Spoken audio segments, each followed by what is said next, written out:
No, it wasn't Thanos that you misjudged, because nobody watched Infinity War thinking Thanos is doomed. No, real talk. Despite the gravitas, Thanos only scrapes by with an honorable mention.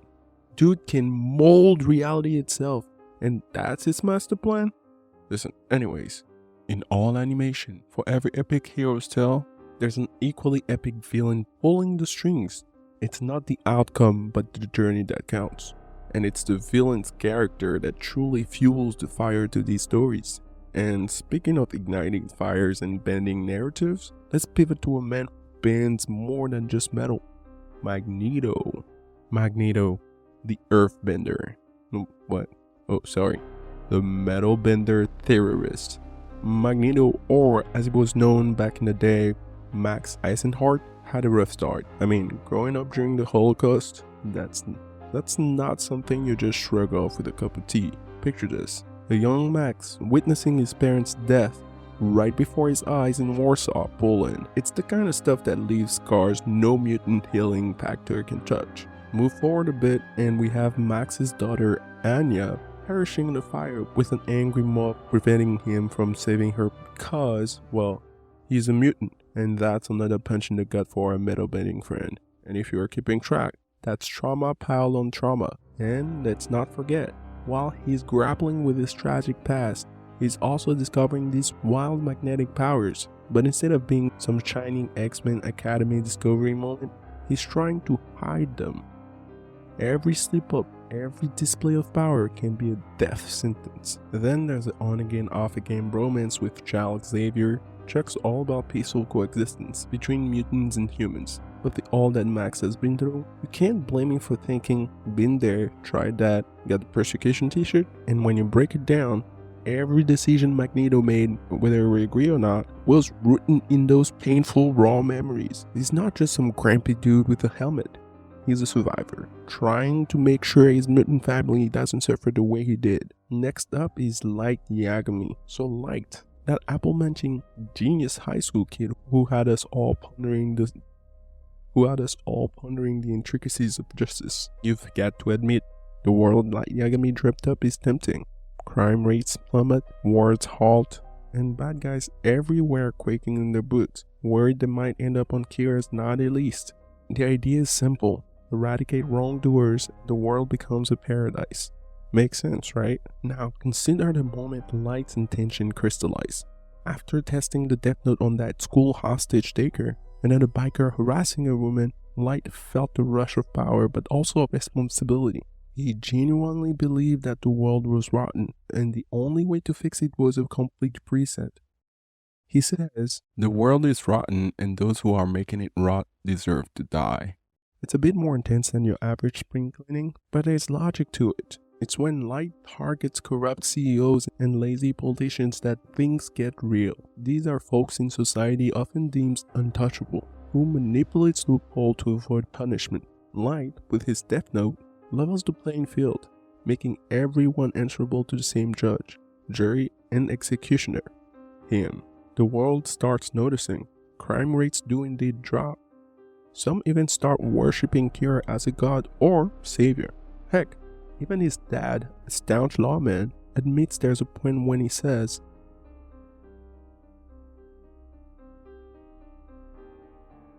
there's also a moment when Light, looking more disheveled than usual, ponders if he's doing the right thing. The answer for him is a resounding yes. He genuinely believes that he's the only one capable of making the hard decisions. Yes, he's power hungry, but there's also this twisted altruism. He's willing to get his hands dirty, or rather ink-stained, for what he believes is a utopian future. So while Light's methods are, shall we say, a tad extreme, the crux of his argument stands. If there's a way to rid the world of evil, even at a greater personal risk, isn't it worth exploring? That question haunts Death Note watchers even after the screen goes dark. Okay. Let's talk about Sting.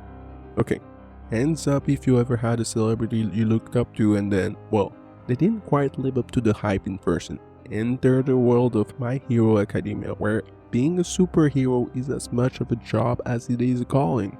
and not all heroes wear capes for altruistic reasons. Stan's a dude who just doesn't think you should call yourself a hero because you got a nifty costume and a talent agent. He's beef that the hero industry became more about fame and cash than, actually saving folks. And let's be honest, he's not entirely off base. In a world where heroism is a career, I'd bet you even IG models would get brand deals. Remember when Stan meets Lita and says,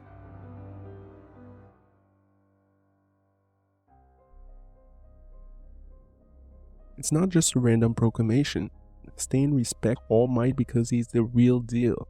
He's the epitome of a hero, someone who helps and saves out of sheer goodness. But not because it'll get him the most likes on Herogram.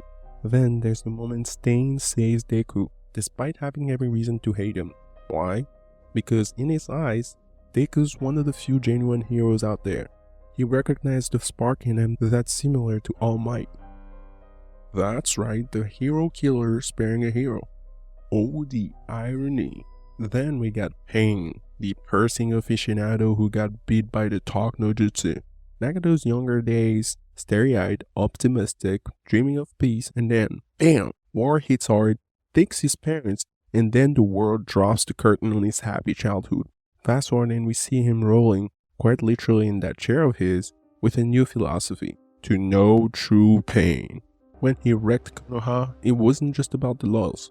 He genuinely believed that by inflicting pain on others, they'd understand each other's suffering. It's like that saying, walk a mile in someone else's shoes, except Pain's version is more like, how about a taste of this almighty push, huh? The guy created the best one-liner to drop the most massive logs. Pain asks, how will you bring about peace? It's a legit question. The ninja world is drenched in conflict, and Pain's trying to find an answer in the best way he knows how. He's seen firsthand the horrors of war, from his parents' death to his best friend Yaiko's tragic end. When Pain says, people are stupid, if I don't do this, there will be no peace.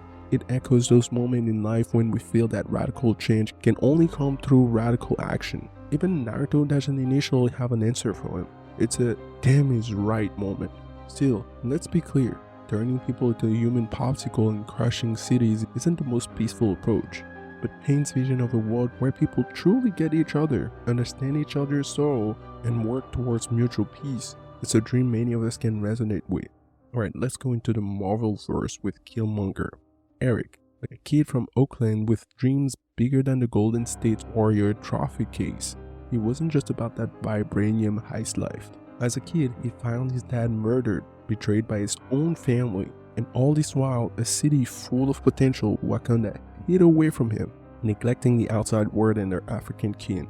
Killmonger outbursts, "You are sitting on here comfortably," is an echoing cry for the resentment towards Wakanda isolationists. Not our border, not our problem. Remember when he strolled into the Wakandan throne room, armed with T'Challa's ring and a boatload of rage? It wasn't just about avenging his father. No siree. Killmonger envisioned a world where the oppressed rose to war, aided by Wakandan weapons, and while handing out weapons like Mr. Beast gives away cars might not be the solution, his anger towards centuries of oppression is understandable. His point about the African diaspora suffering, where he muses, "Bury me in the ocean with my ancestors," would jump from the ships because they knew death was better than bondage. It's hard. It's more than just a poignant line. It's a reminder of a painful history that still lingers today. We won't condone his methods, turning Wakanda into a war-centric nation. Hard pass. But the essence of his argument, the need for active change and empowerment, kinda makes sense. So now back to the anime world with Eren Yeager, this emo-haired teen vowing to kill all titans, watching terror as a titan snacked on his mom. From that moment on, it was all about revenge. Titans must die. Honestly, I was thinking the same thing, but Hajime Asayama had a more twisted lore up his sleeve. Fast forward when Eren learns about the world outside of the walls, the oppressed alien people, and Marley's manipulations. His fury shifted from Titans to the entire world that's hell-bent on exterminating his people. Remember that basement reveal? Unintended. Our boy Eren finds out his dad was kind of like a freedom fighter terrorist on a mission to reclaim the founding Titans. and potentially liberates the Eldians. But the emotional baggage Eren gets? A memory lane filled with oppression, betrayal, and political drama. Then Eren drops the peace-loving act. Instead, he became every anime girl's daddy. I can fix him. And he's like, how about we just end this cycle by unleashing some rambling action? The dude wants to awaken ancient titans to flatten the earth, ensuring a future for his pals on Paradise Island. Is it a little bit drastic? Maybe. But it's understandable genocide. You know what's fascinating here is the twisted irony. Eren once loathed the Titans, sort of became the biggest one, both literally and morally. And when he says, if we kill all our enemies, will we finally be free? It's not just a cool anime quote for your next wallpaper. It's a reflection on the never-ending cycle of hate and revenge, something our world knows all too well. I mean, really, it seems like he needs the talk no jutsu as much as Pain needed it. So alright, so let's stroll on to Pixar with Syndrome. Buddy Pie? Little Incrediboy? Yeah, that fanboy, now known as Syndrome, who turned super salty after one chilly rejection from his idol, Mr. Incredible. Here's a classic tale of never meet your idols. So little buddy wanted one thing, to be a sidekick. He didn't even want to be in the limelight. He wanted to fight bad guys and gals, equality, with his hero. But Mr. Incredible wasn't about that life. He said the whole, I work alone, then goes on to have a whole family, blah blah blah. But oof, Buddy's dream started his villain arc, because from there he thought, if everyone's a super, then no one is. So he turns into a tech wizard, channels all his genius and resentment into becoming Syndrome. All of this for a sick burn on the whole superhero gig. Like, you didn't let me in your club? Fine, I'll just dismantle the whole concept. And honestly, he's got a point. It's like that one time when I heard a Facebook mon say, Reese. Yes, R.I.P. Weeze. It's done, it's over. You can't use it anymore. Syndrome saw a world where some people were deemed special or superior just because they were born with abilities.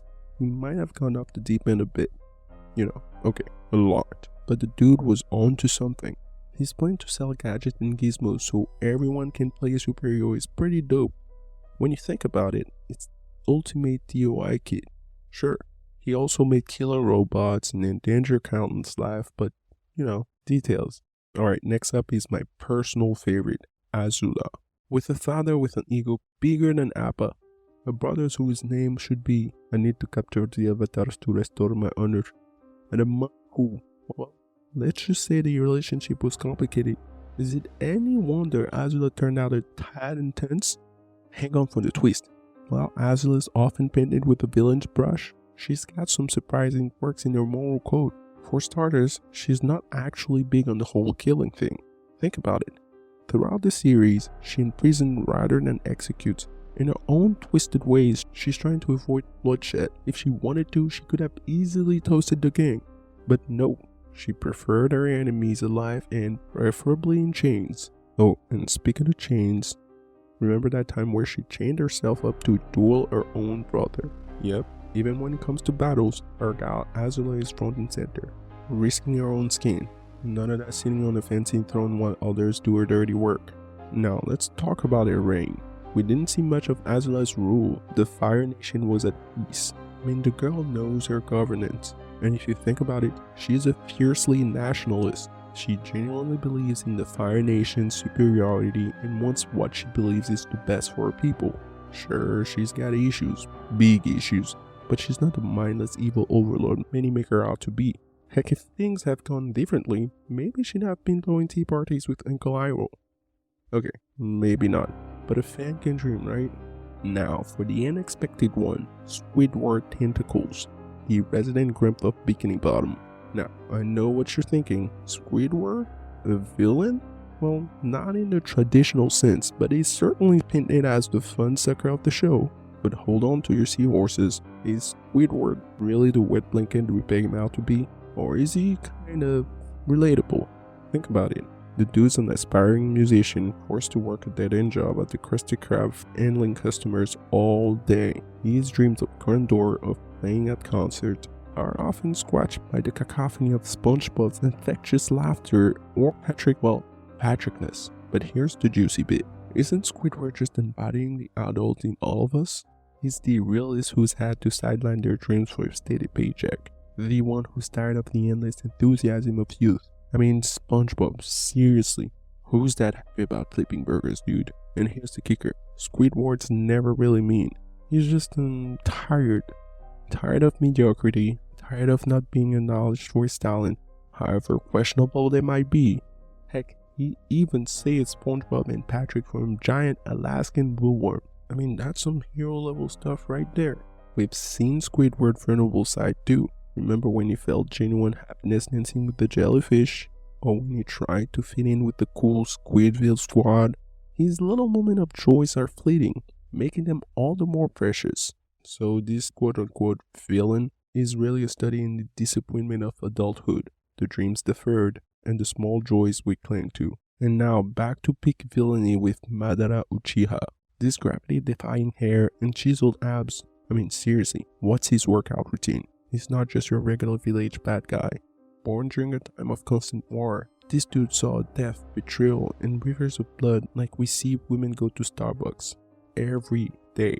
Now couple that with personal tragedy, because obviously what's a backstory without one, like losing brothers in these wars, and we start getting a peek into the why behind this whole "I'll remake the world" shit.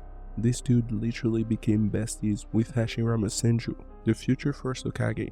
As a kid, they dreamt of a world where children wouldn't have to battle, and it was a noble dream, right? But then in reality hit them like one of these Susanoo's arrows. Small differences in their approach led to a fallout between the bros. And just like that, we got one of the most epic rivalry in anime. So Madara's vision was basically the Matrix. Yes, we all know this. And guess what? It's not that bad if you don't discount the fact that you get no choice in being born anyway. Madara is just making the existential choice for you. He saw a flawed system, children being trained as soldiers, friends killing friends, and a never-ending cycle of revenge. The shinobi world was a mess, and he thought, why patch up a broken system when you can just control Z the whole thing?